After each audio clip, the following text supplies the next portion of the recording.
Alexandre Pantoja is one of the best fighters in the world. That is his third title defense. He's 9-0 against the top 10, and if Asakura is going to be ranked in the top 10, they'll be 10-0. A fighter who is lapping his weight class because he's essentially beaten everyone there is to fight. And that's why he called out Demetrius Johnson, who is retired, the greatest flyweight of all time, which of course is most likely not going to be a fight, but that fight does make a lot more sense than rematching some of the fighters he's beaten already, and some of them 2 to 3 times. One of the top contenders right now is Brandon Royval, who he has 2 wins against, and one of those wins was last year. But what makes Alexandre Pantoja so great is his grappling skills and his durable chin. No one seems to be able to knock this guy out. No one can drop him besides Deiveson Figueiredo one time, the only knockdown of Pantoja's entire career. And Kai Asakura nearly landed a flush flying knee in the beginning of the fight. It landed with the thigh instead of the actual knee, so not as powerful, but still, that is a damaging shot to take to the face like that, especially when you're going under into the leg for a takedown. But in the beginning of the fight, Asakura's takedown defense was decent. He was able to get up from the bottom. He was able to get away from the fence. Very explosive grappling defense from Kai Asakura, but it started with a left hook from Pantoja, which I don't think he actually realized that he hurt Asakura with it. So in a brawling Pantoja fashion, he's blitzing forward with his hands, and Kai Asakura gets up to the fence. Now, he's not experienced fighting in a cage. He's more used to a ring with ropes, but he specifically trained for this fight in a cage, most likely, right? But there were a few times in the fight where when Pantoja was pressuring him, Kai would get stuck on the fence. He was moving into the corner toward his own right, which he did before. Pantoja read that movement from the previous pressure he put on Asakura, but this time intercepted it with a left hook. Caught him clean on the chin, slumping him against the fence, but he went for a takedown, right? So he was using that left hook in combination for a takedown,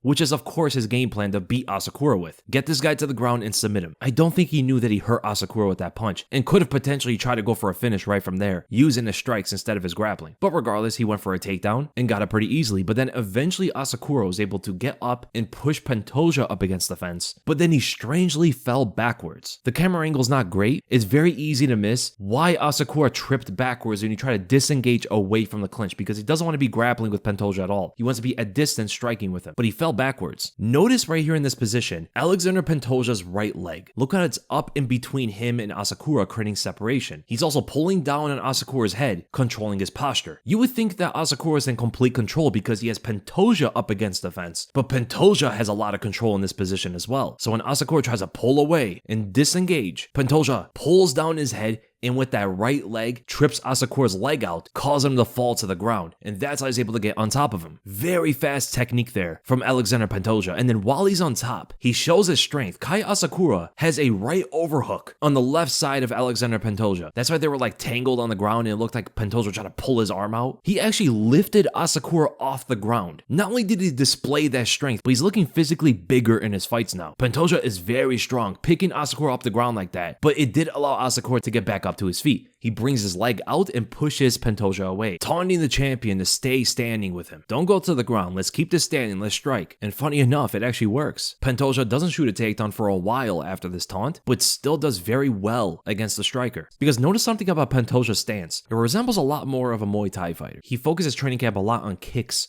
for this fight. Not only offensively, but even defensively. He was keeping that lead leg light so he can pick it up whenever Asakura tried to blitz him down, using what he usually has, a speed advantage over his opponents. Pantoja does this for 2 different reasons. Number 1, keep separation between him and Asakura when it comes to the stand-up, right? He doesn't want Asakura to dig in with all of his shots past that lead leg, and he can also throw the knee to the body. But the other reason why he picked up his leg like that is because he could use it as a step forward as Kai Asakura is disengaging from his own attack. So he goes in and tries to get out. As he's going out, Pantoja raising that leg like that, he could use it as a big step forward or even angular to try to land one of his punches as Kai Asakura is disengaging. Notice how Kai Asakura does it again. He blitzes in for his own punch and tries to exit out at an angle, but look how Pantoja lifts that leg up. Not as high as before, but enough where he can rotate and follow Asakura's angle. Because if he was flat, he wouldn't be able to follow him the same way on that angle. So look how he's positioning himself now toward his left as Asakura's moving out that direction. Now he can counterattack. But Asakura seems to be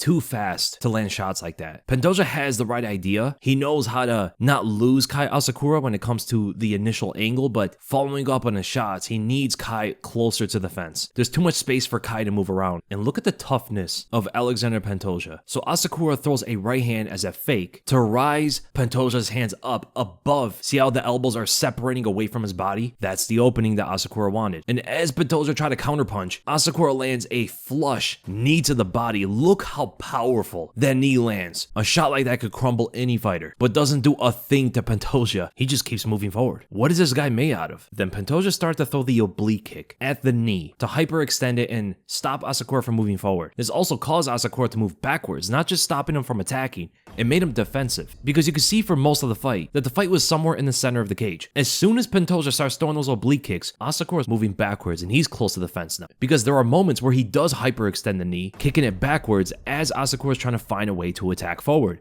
This is stopping him from moving forward, or Pantoja would injure him with that kick. And remember before, when Pantoja has Asakura close to the fence, that's where his punches are going to be a lot easier to land. So he throws it again. He throws another oblique kick as Asakura is close to the fence. This allows Pantoja to land a jab right in between the hands, but Asakura was able to evade the right overhand. And look at this vintage Jose Aldo-like combination. Long left hook, get the opponent to move backwards, but opening up the leg for the leg kick, whipping it into the thigh instead of the calf. This is like prime Jose Aldo versus Ricardo Lamas kind of techniques. And with that combination, he started to go to the body with the kick instead. He's still kind of a brawler, but he is improving in his technical striking. And look here, when Asakura tries to throw a flying knee forward, Pantoja oblique kicks the lead knee inward, so Asakura couldn't move forward with the knee. He throws a flying knee in place, and as he lands awkwardly on the right leg, Pantoja counters him with a left hook. Just simple techniques as Asakura is throwing out these explosive flying knees for knockouts. So a lot of people thought that Kai Asakura was going to be the better striker of the two, but it turns out Alexandre Pantoja was in fact the better striker. And even when Kai lands punches clean, it just doesn't do anything to Pantoja. Eats that right hand counter like a tic-tac, pushes Asakura up against the fence, goes for the takedown, and as Asakura is trying to angle out away from the fence, look how Pantoja easily trips him out with the right leg. Asakura is explosive as ever, gets right back up to his feet, but Pantoja knew that he was going to explode that quickly, so he waits, jumps on his back, trying to get the hooks in. Asakura is able to fight them off, so with his left leg, Pantoja hooks onto Asakura's, kicking it backwards, causing him to stumble, and then jumps on his back. Right from there, gets the body triangle, and eventually chokes out Asakura. By first having the traditional grip, Asakura was able to pry open the hand, but he wasn't able to keep it. He didn't hold on to the arm. He brought it downward enough where Pantoja can transition the grip into a gable grip as a way to complete the choke, winning the fight easily. Alexandre Pantoja is just something else. What a performance, man. A lot of people did think that Pantoja was going to eventually submit Kai Asakura, but I don't think a lot of people thought he would